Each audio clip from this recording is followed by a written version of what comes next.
ان کے سوال پر داؤد شاہ کا دل کیا دیوار میں سر مار لے یا اونچی بلڈنگ سے چھلانگ لگا دے۔ او بیٹا او، داؤد شاہ کو اس کے چٹان بھر کے بچوں نے تگنی کا ناچ نچا کے رکھ دیا تھا۔ اس کی پتلی حالت دیکھ کر مہروش کے پیٹ میں ہنسی کے مروڑ اٹھ رہے تھے۔ چلو بچوں ادھر آؤ اور دیکھو، میں نے آپ دونوں کے فیورٹ پین کیکس بنائے ہیں۔ اس نے ہی اللہ اللہ کرتے داؤد کی جان بچوں سے چھڑوائی، جو اپنی گلو خلاصی پر جل کر بولا، باپ تو میں ہوں پر پتہ نہیں یہ کس پر چلے گئے، ظاہر ہے میں ماں ہوں تو مجھ پر ہی جائیں گے نا۔ مہروش نے آئے بروج کاتے اس کو جلاتے ہوئے کہا، جو اس کی بات پر منہ پلا کر غبارہ کر چکا تھا۔ رحمہ یہ تمہارے ہاتھ کو کیا ہوا ہے؟ شمس، جو رحمہ کو پارٹی میں تیار ہونے کے لیے کہنے آیا تھا، اس کا فریکچر بازو دیکھ کر حیرت سے پوچھا، ہونا کیا تھا؟ مل گئی تھی مجھے اوڈائن؟ میرا ہاتھ اس جاہل نے اتنی زور کے مروڑا کہ فریکچر آ گیا ہے، لیکن اس کو تو میں چھوڑوں گی نہیں۔ بڑے اسکول میں اس کی بے عزتی نہ کی تو میرا نام بھی رحمہ نہیں۔ اس نے شروع میں اپنے دکڑے روتے، آخر میں نفرت و حقارت سے کہا تو شمس چونکا، کس کی بات کر رہی ہو؟ وہی داؤد شاہ کی نام کی بیوی، اسی نے میرا ہاتھ توڑا ہے۔ رحمہ نے جل کر کہا۔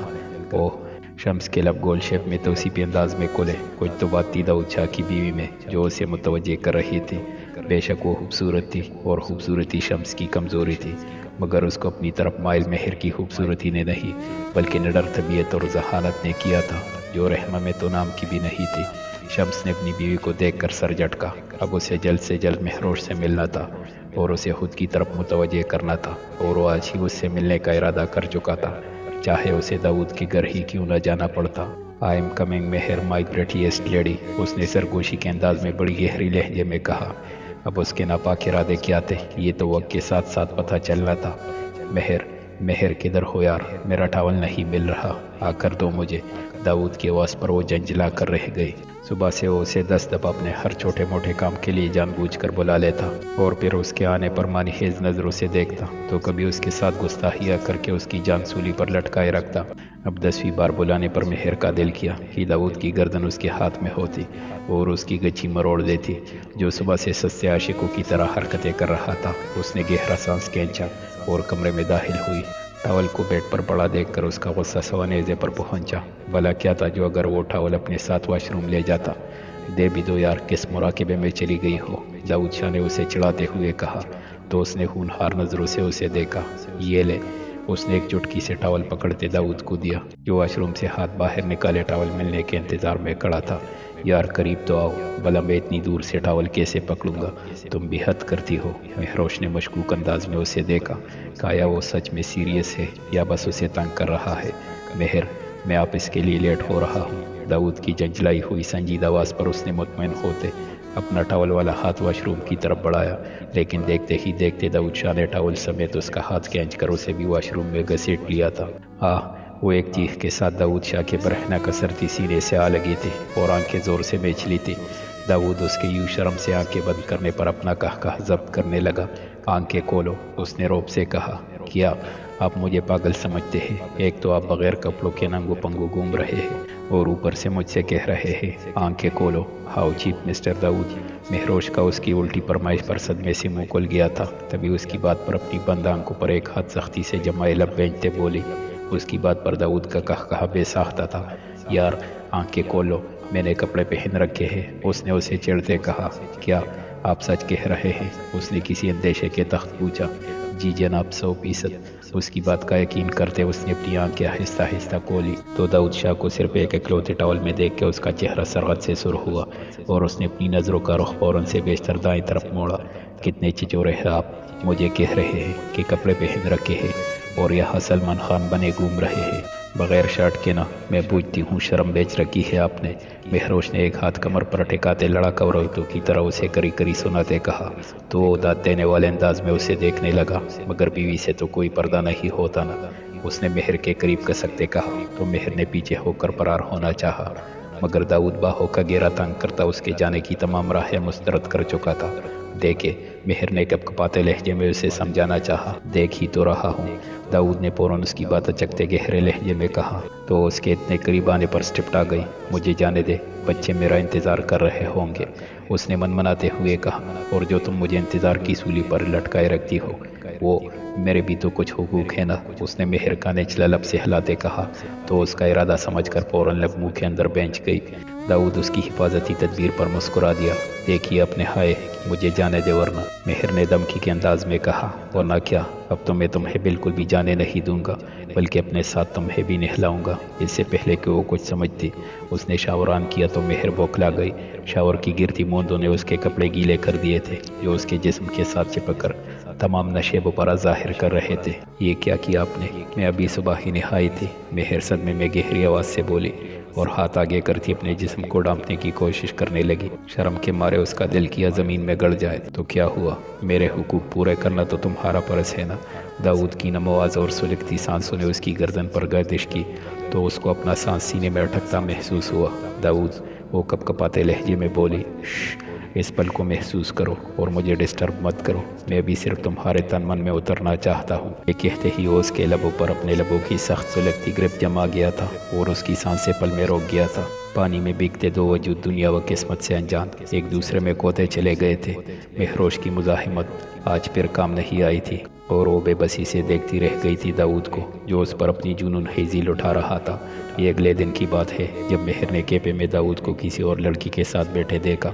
मेहर को एक पल समझ नहीं आई कि ये हुआ क्या है, ये दाऊद किसके साथ है, मुझे इससे क्या, मुझे इतनी जलन क्यों हो रही है, उसने सर झटक कर कहा। मगर उसे खतरे की बू साफ महसूस हो रही थी, क्योंकि उस लड़की का पहनावा और अदाएं उसे किसी अनहोनी का पेशखैमा लग रही थी। दाऊद तो उससे रिश्ता कायम कर चुका था, बेशक उसकी मर्जी के बगैर ही सही। बस उसके दिल में ये बांस थी कि दाऊद ने अब तक उससे माफ़ी नहीं मांगी थी। शायद अना के मारे मर्द माफ़ी मांगने से हिचकिचाते हैं। वो अयान की मालिश कर रही थी जब उसे आज सुबह का मंजर याद आया, जब उसने एक लड़की को बाहर दाऊद के साथ देखा था। वो तब से उसी बारे में सोच रही थी, कौन थी वो लड़की और वो दाऊद के साथ क्या कर रही थी।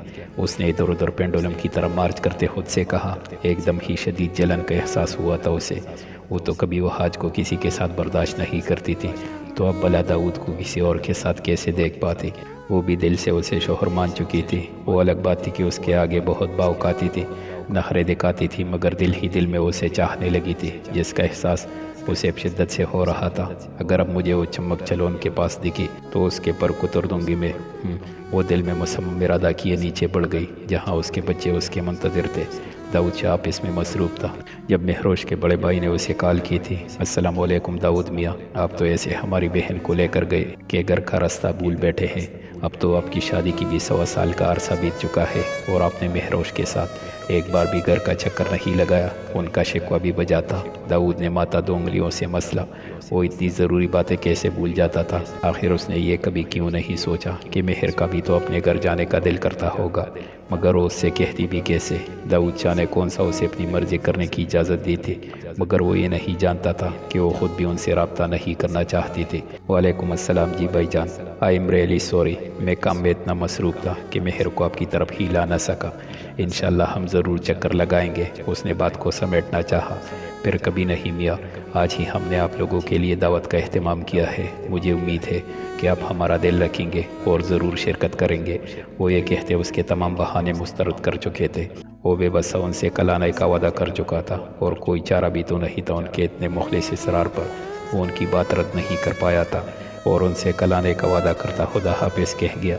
अब वो सोच रहा था कि जब वो मेहर को उसके घर जाने का बताएगा तो उसका कितना खुशकुन रिएक्शन होगा। वो ये सोचकर ही मसरूर हो रहा था। क्या हुआ कि मेहर वहाँ जाकर खुश होती जहाँ उसके दुख की दास्तान थी, ये दाऊद नहीं जानता था। दाऊद से आज फिर महरोश चुपती फिर रही थी, क्योंकि वो जब भी उसके पास होता उसे अपने आप में ही उलझाए रखता, हर वक्त बुकलाए रखता था अपनी शरारतों से। अब भी वो कब से बुआ के हाथ से बुलवाने का पैगाम भिजवा चुका था, मगर मजाल है जो मेहर गई हो। कई बार तो खुदा कर मेहर को आंखों ही आंखों में घूर कर कमरे में आने की वार्निंग दे चुका था, मगर वो मेहर ही क्या जो एक दफ़ा में बात सुन ले। वो भी कान लपेटे बच्चों को होमवर्क कराती रही। उनके बोर होने पर अब वो किचन में उनके लिए कुछ बनाने जा रहे थे। जब दाऊद ने तेज़ी से उसको किचन में खींचा, उसकी हल्की सी चीख निकली थी, क्योंकि उसकी चीख दाऊद शाह के हल्क में ही दम तोड़ चुकी थी। जो उसकी सांसें अपनी सांसों में उंडेलता, उसकी सांसें खींच लेने के दर पर था। काफ़ी देर बाद वो हटा तो उससे सर टिकाए गहरे सांस भर के रह गई।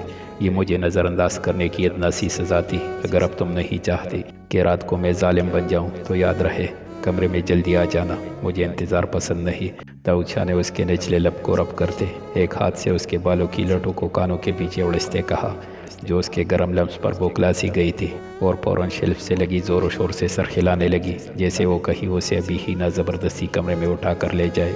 उसे कोई बाइद नहीं थी कि कब क्या कर गुजरे। रात को जब वो कमरे में आई तो दाऊद बेड पर नीम दराज किसी किताब का मुतालिया कर रहा था। मेहर ने किन आंखियों से उसे देखा और आमदेह लान का सूट पहने अपनी जगह पर लेट गई।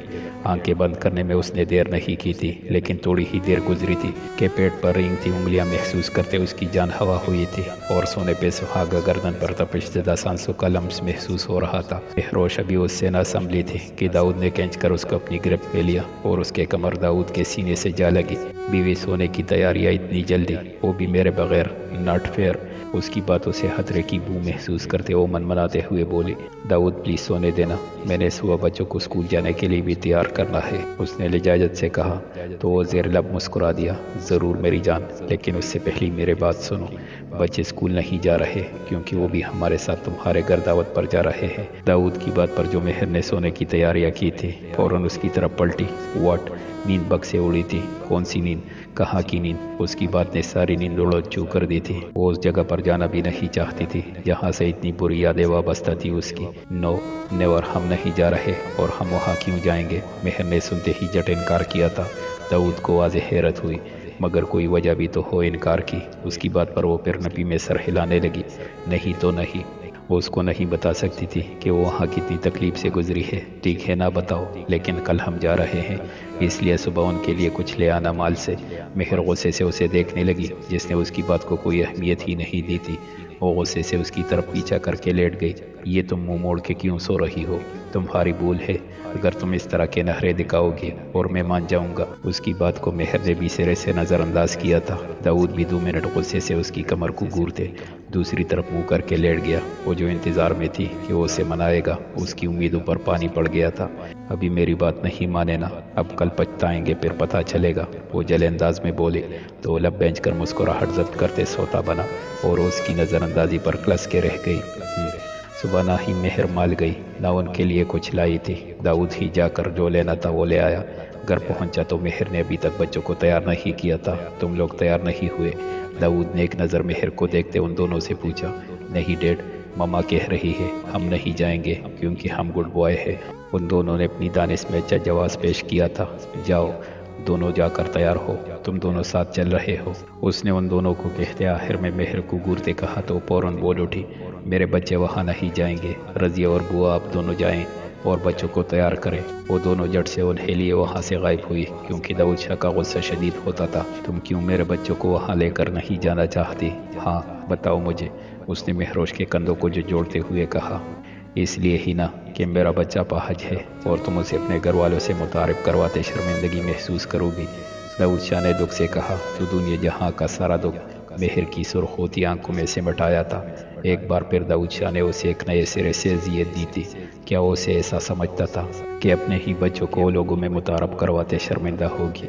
मुझे अफसोस से कहना पड़ रहा है कि दाऊद शाह, आप आज तक मुझे नहीं जान पाए, इसलिए आप कभी भी मेरे दिल पर हुक्मरानी नहीं कर सकते। उसने दाऊद शाह के दिल पर उंगली से दस्तक देते टूटे लहजे में कहा और बाहर जाकर गाड़ी का दरवाज़ा ज़ोर से बंद करके बैठ गई। दाऊद शाह को एक बार फिर गुस्से से बोलने के बाद अपने अल्फाजों पर पशेमानी हुई थी। वो ये गुस्से में भूल गया था।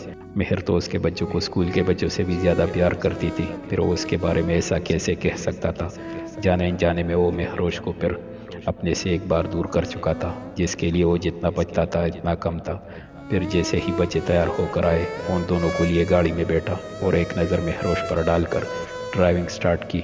जब वो सब उनके घर पहुंचे तो 12 बज चुके थे। उनके खुशामदी लहजे देखकर लम्हा लगा था महरोश को समझने में कि वो दाऊद की साख से महरूब होकर ان کی اتنی اوبگت کر رہے ہیں، ورنہ تو شاید ان کی زندگی میں مہروش کی قیمت شاید ایک تنکے سے بڑھ کر نہیں تھی۔ شاید آج بھی انہیں کوئی لالچ تھا جو بابیوں کی آنکھ سے بآسانی جان گئی تھی۔